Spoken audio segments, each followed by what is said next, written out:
বাঁচাও আমাকে, কেউ আছো? বাঁচাও আমাকে। হ্যাঁ, আরে এ তো আমাদের মহারাজের গলার স্বর। মহারাজ এখানে তো, ওখানে প্রদর্শনীতে যে আছে সে কে?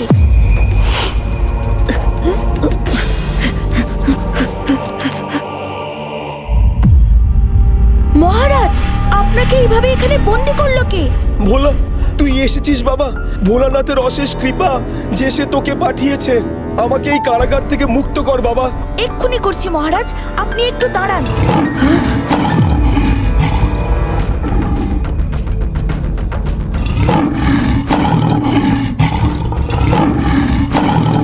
বাঘ এখানে? এই বাঘকে সৈন্যরা রেখে গেছে আমাকে পাহারা দিতে। এই বাঘ খুবই হিংস্র। আমার সামনে দুটো সৈন্যকে গিলে খেয়েছে। তাই বুঝি? কিন্তু আমাকে যেও আটকাতে পারবে না।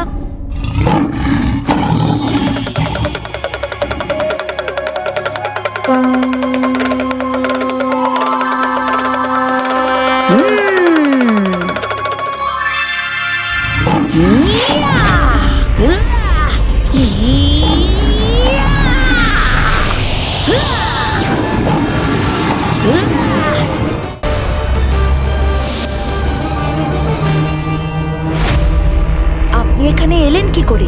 আমি জানি না ভোলা, আমি দেবেন্দ্রকে খুঁজছিলাম। হঠাৎ রাজমহলের এক জায়গায় তার গলা পেয়ে সেদিকে যেতেই কেউ ভারী কিছু জিনিস দিয়ে আমার মাথায় মারে। আমি অজ্ঞান হয়ে যাই। আর তারপর বুঝেছি, কিন্তু একটা জিনিস এখনো বুঝতে পারছি না। আপনি এখানে বন্দি থাকলে ওখানে প্রদর্শনীতে রাজা হয়ে কে বসে আছে?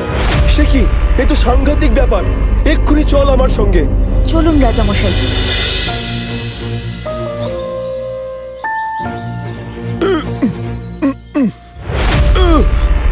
একে এক্ষুনি হাত পা বেঁধে নদীতে ফেলে দাও। হ্যাঁ, দাঁড়ান, আগে আমার প্রদর্শনী দেখানো শেষ হবে, তারপর বাকিদের শাস্তি দেবেন আপনি মহারাজ। এই ভোলা আবার কোথা থেকে এলো? বেশ, কি প্রদর্শনী দেখাবি দেখা তুই। মহারাজ সামনে আসুন। এই হলো আমাদের রাজ্যের আসল রাজা, আর সামনে যে বসে আছে সে হলো নকল রাজার মুখোশধারী। সে সত্যি করে বলো, কে তুমি? এত বড় সাহস তোর?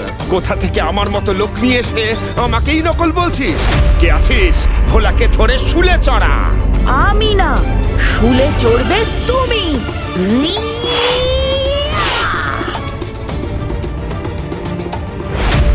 মন্ত্রী, এইসব তার মানে তোমার ষড়যন্ত্র ছিল? এত বড় বেঈমান তুমি? সেনাপতি, এক্ষুনি মন্ত্রীকে কারাগারে নিক্ষেপ করো।